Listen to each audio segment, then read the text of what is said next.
Hello, this is William Head with Team DUI. This is part 2 of a 4-part series relating to understanding drunk driving and understanding being over the legal limit. This is important both in alcohol and drug cases, as you will learn from this article. DUI alcohol being over the legal limit is what we're going to talk about now. This is substantially different from an impaired driving charge as was discussed in part 1.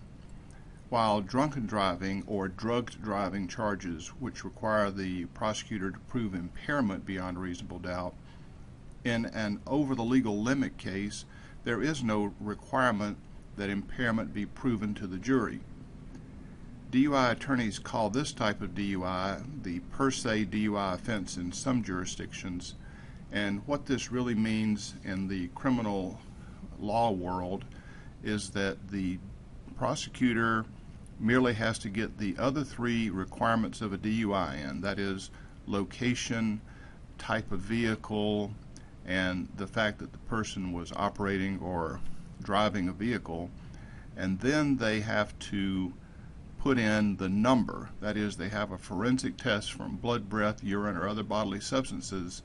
that they put in for the number to try to get a conviction. So 3 of the same 4 elements of impaired driving are involved: vehicle, location, and prohibited vehicular activity.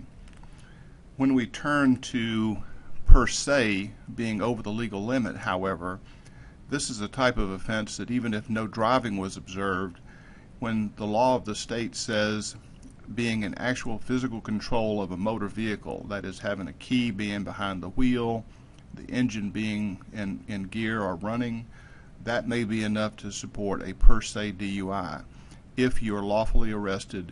and if you submit to the test and there's no errors in implied consent. So this is significantly different and does not require proof of impairment. That is, you would not even have to give the person field sobriety evaluations or anything else to try to have enough evidence to go forward with trial. The other thing about this offense is that it's only maintainable if there is a number, and most people realize that if requested by a police officer to take a test, you may not have to take the test. In some states they'll do a forcible blood draw, so you'll have to take one even if you refuse.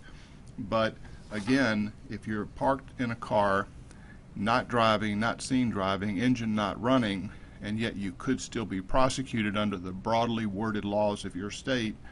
simply not taking a test might be the best bet to avoid a criminal conviction. Logically, to prove the alcohol BAC level, whether it be for urine, breath, or blood, that you want to have the test to be taken as close as possible to the time of driving.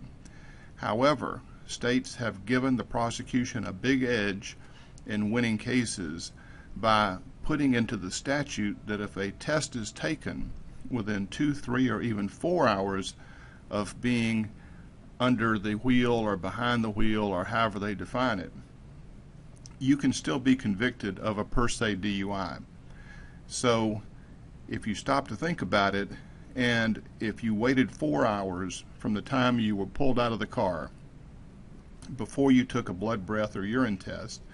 you could have burned off a .06 out of your system, and yet your statute in your state may say that it is presumed that your alcohol level was what was taken 4 hours later by virtue of the fact that the legislature can make such laws. So when a case comes down to being over the legal limit, there are other legal issues that need to be addressed, and your DUI attorney will have to be very skilled at knowing what to do in these cases.